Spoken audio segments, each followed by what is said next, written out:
Hello friends, welcome back to my channel. और आज हम बहुत बड़े टॉपिक पर बात करने जा रहे हैं। आज हम बात करेंगे कि हमारी सांस क्यों फूलती है, क्या कारण होते हैं और इसके क्या क्या समाधान हैं। इन सभी पर हम आज बात करने जा रहे हैं। सांस लेने में परेशानी होना कोई आम बात नहीं है, बल्कि यह एक कष्टदायक स्थिति है। सांस लेने में दिक्कत की स्थिति को डिस्पेनिया के नाम से जाना जाता है। यह एक ऐसी समस्या है जिसमें आपके छाती में जकड़न और सांस लेने में बहुत ज़्यादा दिक्कत होती है।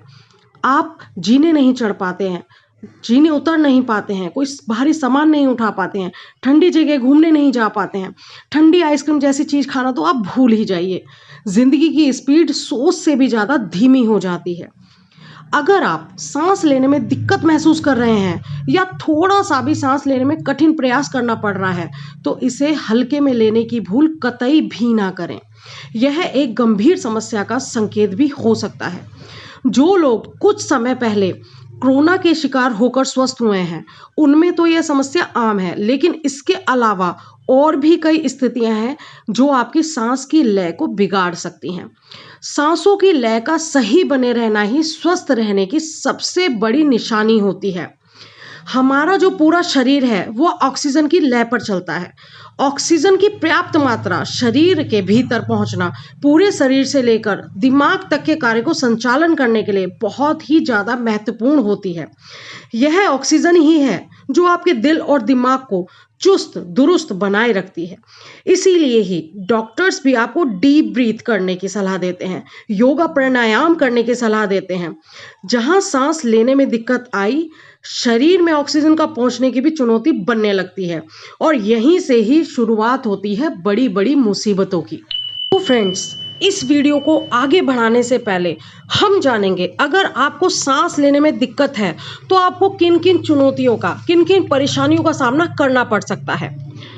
जब हमें सांस लेने में दिक्कत होती है तो हमें बहुत ही ज़्यादा घुटन महसूस होती है। चेहरे को प्रॉपर ऑक्सीजन नहीं मिल पाता, जिससे चेहरा भी काला पड़ने लग जाता है। आंखों के नीचे गहरे गहरे काले काले डार्क सर्कल्स आ जाते हैं। खाने का स्वाद चला जाता है, ना हमें मिर्च का स्वाद आता है, ना हमें नमक का स्वाद आता है, ना हमें मीठे का स्वाद आता है। नाक से स्मेल चली जाती है, ना आपको खुशबू महसूस होगी, ना ही बदबू महसूस होगी। ज़्यादा घुटन होने पर, सांस ना आने पर चक्कर आना, बेहोश हो जाना, यह तो नॉर्मल सी बात है। लेकिन अगर आपको ज्यादा सांस लेने में दिक्कत होती है तो इस स्थिति में हार्ट अटैक तक आ सकता है। तो ये होता है, जब अगर आपको सांस लेने में दिक्कत होती है तो इन परिस्थितियों से भी आपको गुजरना पड़ सकता है। तो इस परेशानी को हल्के में लेने की तो बिल्कुल भी कोशिश नहीं करनी चाहिए। तो चलिए फ्रेंड्स, अब हम जानते हैं कि किन कारणों से सांस फूलता है। ऐसे कौन से कारण हैं जिनकी वजह से हमें सांस लेने में दिक्कत आ रही है। ऐसे कौन से कारण हैं जिनकी वजह से हम ढंग से सांस नहीं ले पा रहे हैं, इतनी सारी कठिनाइयों का सामना करना पड़ रहा है। तो चलिए बात करते हैं सबसे पहले कारण की। सबसे पहले नंबर की बात करें तो सबसे पहले नंबर पर आता है, और ये मुख्य कारण है अगर आपको सांस की प्रॉब्लम है, सांस ज़्यादा फूलता है, आपका वजन, आपका वेट। जब आप मोटे होते हैं तो आपके शरीर का वजन बढ़ता है, जिससे डायफ्राम पर दबाव पड़ता है।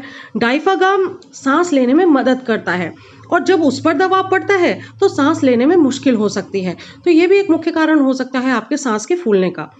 दूसरे नंबर पर बात करें तो अगर आप बहुत जल्दी किसी वजह से टेंशन ले लेते हैं या घबरा जाते हैं तो मेंटली और फिजिकली समस्या से भी सांस लेने की समस्या उत्पन्न हो सकती है।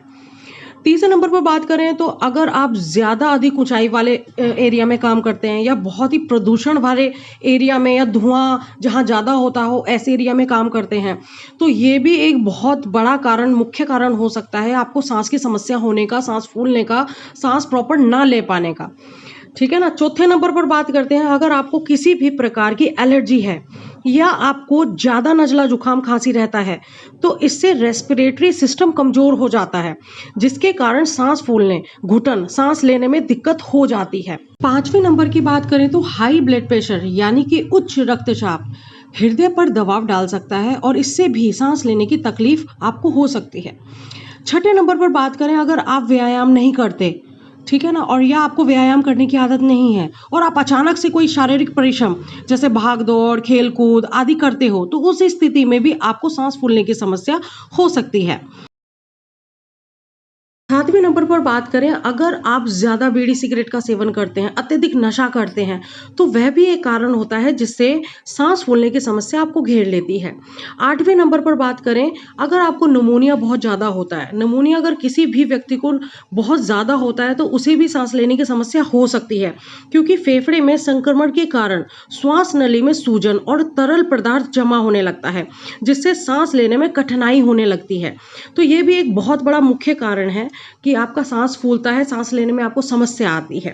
9वें नंबर पर बात करें कि सांस लेने की समस्या का मुख्य कारण यह भी है कि अगर आपको फेफड़े की कोई बड़ी बीमारी या फिर फेफड़ों में कोई इन्फेक्शन है, जैसे आपको टीबी है, निमोनिया जैसी गंभीर बीमारी है, तो भी आपको सांस लेने की समस्या का सामना करना पड़ सकता है। बात करें 10वें नंबर की, अगर आप पौष्टिक आहार नहीं लेते हैं, बाहर का जंक फूड, उल्टी सीधी चीजें खाते हैं, तो इससे क्या होता है, शरीर में कमजोरी आ जाती है, जो हमारी श्वसन प्रक्रियाओं को भी प्रभावित कर सकती है। इससे भी हमें सांस फूलने की समस्या घेर लेती है। फ्रेंड्स, अभी तक हमने जाना समस्या क्यों होती है, किस कारण से होती है, तो चलिए अब हम जानेंगे कि इस समस्या का समाधान क्या है, इस समस्या से कैसे छुटकारा पाया जाए, कैसे हम इसको ठीक कर सकते हैं। तो चलिए जानते हैं कि सांस लेने की समस्या को ठीक करने के समाधान क्या क्या है। तो सबसे पहले नंबर पर मैं आपको कहना चाहूंगी, अगर आप धूम्रपान करते हैं, बहुत ज्यादा नशा करते हैं, ठंडी ठंडी बियर पीते हैं या बहुत ज्यादा सिगरेट का सेवन करते हैं, तो अगर आप चाहते हैं कि आपका रेस्पिरेटरी सिस्टम हेल्दी रहे, आपके फेफड़े हेल्दी रहे, तो आपको ये सब चीजें छोड़नी होंगी। अगर आप इन चीजों को नहीं छोड़ते हैं या कम नहीं करते हैं, तो आपकी ये समस्या बहुत कंटिन्यू रहने वाली है, बहुत सालों साल तक चलती रहने वाली है। और अगर आप इनको अभी छोड़ देते हैं, तो आप आज से ही अपनी श्वसन प्रक्रिया में या आपकी सांस फूलने की समस्या कम होती नजर आने लगेगी। दूसरे नंबर पर है कि अगर आप किसी भी प्रदूषित वातावरण में रहते हैं, मान लीजिए बहुत ऐसी फैक्ट्रीज हैं जहां बहुत ज़्यादा धुआं निकलता है या अंदर वेंटिलेशन का कोई सिस्टम नहीं है, या आप ऐसे घर में रहते हैं जहां वेंटिलेशन नहीं है, या ऐसी जगह काम करते हैं बहुत ज़्यादा केमिकल की स्मेल आती है, ऐसी जगह पर काम करने से आपको बचना होगा। अगर आपको सांस लेने में दिक्कत हो रही है, अगर आपको लगता है कि आपको किसी भी तरीके से सांस फूल रहा है, आप थोड़ा सा भी चल नहीं पा रहे हैं, तो उस केस में आपको जो प्रदूषित वातावरण है उससे आपको अपना बचाव करना पड़ेगा, नहीं तो यह समस्या आपको गंभीर रूप से परेशान कर सकती है। तीसरे नंबर पर बात करें, अगर आपको सांस लेने में दिक्कत है तो ज्यादा ऊंचाई वाली जगह पर मेहनत करने से आपको बचना है। चौथे नंबर पर आता है कि अपने वजन को ज्यादा बढ़ने ना दे। यदि ज्यादा बढ़ गया है तो उसे कम करने की कोशिश करें, क्योंकि वजन बढ़ना एक ऐसी समस्या है जिससे आपको बहुत सारी बीमारियां घेर लेती हैं, जिसमें रेस्पिरेटरी सिस्टम खराब होना भी शामिल है। अगर आप अपनी श्वसन प्रक्रिया को दुरुस्त करना चाहते हैं, दुरुस्त बनाना चाहते हैं, तो आज से ही आपको अपने वजन कम करने पर ध्यान देना होगा। 5वें नंबर पर आता है कि ज्यादा चिंता करने से भी आपको यह समस्या हो सकती है, इसलिए आपको ज्यादा चिंता करने से बचना चाहिए। 6वें नंबर पर बात करें तो हमें हेल्दी खाना खाना चाहिए। अगर आपको पता है आपको सांस लेने में दिक्कत हो रही है, परेशानी हो रही है, तो ठंडी चीजें, जो तासीर में ठंडी चीजें हैं, जैसे संतरा हो गया, अमरूद हो गया, मूली हो गया, इस तरीके की ठंडी चीजों से आपको परहेज करना चाहिए। बाहर की जंक फूड, तली भुनी चीजों से परहेज करना चाहिए। अच्छी चीजें, हेल्दी चीजें खानी चाहिए। हमें अपने शरीर को समझना पड़ेगा, हमारे शरीर को क्या चीज नुकसान दे रही है, क्या फायदा पहुंचा रही है। अगर इस चीज को अगर हम समझ गए तो हम बहुत सारी बीमारियों से निपट भी सकते हैं और बच भी सकते हैं। तो अगर आपको सांस लेने में दिक्कत है तो आप क्या चीज खा रहे हैं और उससे आपको फायदा हो रहा है या नुकसान हो रहा है, ये तो आपको खुद देखना पड़ेगा, ठीक है ना। तो 7वें नंबर पर बात करें कि अगर आपको यह समस्या बहुत ज्यादा है तो आप थोड़ी सी एक्सरसाइज का, व्यायाम का सहारा ले सकते हैं।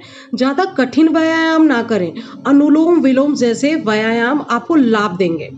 8वें नंबर पर है कम से कम 7 से 8 घंटे की जरूर नींद लें, क्योंकि आजकल की भागदौड़ भरी जिंदगी में थकना मना है। ये तो आपने डायलॉग सभी को सुना होगा। शरीर को आराम नहीं मिलेगा तो शरीर बीमार रहेगा। अगर शरीर को प्रॉपर आराम मिलता रहेगा तो शरीर एकदम तंदुरुस्त बना रहेगा और आपकी जो वर्क एफिशिएंसी है वो और डबल हो जाएगी। लेकिन अगर आप काम करते रहेंगे और शरीर को आराम नहीं देंगे तो आपका शरीर धीरे धीरे धीरे धीरे बीमार होता चला जाएगा। 9वें नंबर पर बात करें कि अगर आप ज्यादा काम करते हैं, अगर आप 7-8 घंटे की नींद के बाद भी सुबह 8 बजे से लगते हैं और रात के 8 बजे तक कंटिन्यू काम करते हैं, तो इस बिटवीन आपको थोड़ा-सा ब्रेक लेकर एक हल्की-सी अगर झपकी ले लेंगे, तो आप देखेंगे कि आपकी वर्क एफिशिएंसी तो बढ़ेगी, साथ में आपका शरीर भी तंदुरुस्त होना शुरू हो जाएगा। तो फ्रेंड्स, अगर बात करें 10वें नंबर पर, तो अगर आपको ब्लैक कॉफ़ी लेना पसंद है, ठीक है ना? अगर आप ब्लैक कॉफ़ी लेते हैं, अगर आपको साँस लेने की दिक्कत है, साँस ब्रीथ लेने में परेशानी हो रही है, तो आप ब्लैक कॉफ़ी का सहारा ले सकते हैं। इसमें कुछ ऐसे तत्व होते हैं, जिससे साँस मार्ग की जो मांसपेशियाँ हैं, उनको बड़ा आराम मिलता है। अगर आपकी श्वसन प्रक्रिया, जो बीच में श्वसन नली होती है, उसमें सूजन आ गई है, तो ब्लैक कॉफ़ी उसमें बहुत ज़्यादा आराम देती है। साथ के साथ अगर आपको चाय लेना पसंद है, चाय में थोड़ी-सी अदरक डाल लें, तुलसी डाल लें, थोड़ी-सी लौंग डाल लें और उसको रात को पीकर और तुरंत सो जाएँ, पानी ना पिएँ, तो इससे भी आपको साँस लेने में बहुत ज़्यादा आराम मिलेगा। एक एक और ऐसी एक घरेलू नुस्खा है जो मैं आपको बताना चाहूँगी। हाँ, अगर आपको ज़्यादा साँस लेने में दिक्कत है, तो रात को थोड़ा-सा बेसन भूँध कर, बेसन को हल्का-सा तवे पर भूँध लें या कढ़ाई में भूँध लें। भूनने के बाद आप चाहें तो हल्का-सा उसमें मीठा मिलाकर, चम्मच से उसको खाकर, खाने के बाद उसके ऊपर पानी नहीं पीना है, सिर्फ़ ऐसे ही सो जाना है। आप देखेंगे, आपको 1 हफ़्ते के अंदर-अंदर आपको बहुत ही ज़्यादा आराम मिलने वाला है। आपने बहुत सारे घरेलू नुस्खे आज़मा लिए हैं, फिर भी आराम नहीं मिल रहा है, तो आप नेबुलाइज़र का सहारा ले सकते हैं। ये एक भाप प्रक्रिया होती है, आप डॉक्टर से परामर्श लेकर नेबुलाइज़र का इस्तेमाल कर सकते हैं और साथ ही साथ आप इन्हेलर का भी यूज़ कर सकते हैं। आप कोई भी लंग्स स्पेशलिस्ट डॉक्टर को दिखाकर उनसे इन्हेलर या नेबुलाइज़र का यूज़ करने की सलाह ले सकते हैं। ये जो साँस में दिक्कत आती है, साँस लेने में परेशानी होती है, साँस फूलता है, ये जो ट्रीटमेंट्स होते हैं, ये लंबे ट्रीटमेंट्स होते हैं। तो आप घबराएँ नहीं, अच्छे लंग्स डॉक्टर्स को दिखाएँ और उनसे परामर्श लें और अपना मेडिकेशन कंप्लीट करें। साथ ही साथ अच्छे न्यूट्रिशंस मार्केट में अवेलेबल हैं, आप उनका भी सहारा ले सकते हैं। तो फ्रेंड्स, इस वीडियो में मैंने आपको बहुत सारी जानकारी दी है, जिसमें कि साँस फूलने के कारण, समाधान और कुछ घरेलू उपचार भी आपको बताए गए हैं। तो फ्रेंड्स, अगर आपको ये वीडियो पसंद आई है, तो प्लीज़ वीडियो को लाइक करें, चैनल को सब्सक्राइब करें और जिनको भी ये प्रॉब्लम है, उनसे इस वीडियो को ज़रूर शेयर करें। Okay, bye bye, take care, फिर मिलते हैं नई वीडियो के साथ।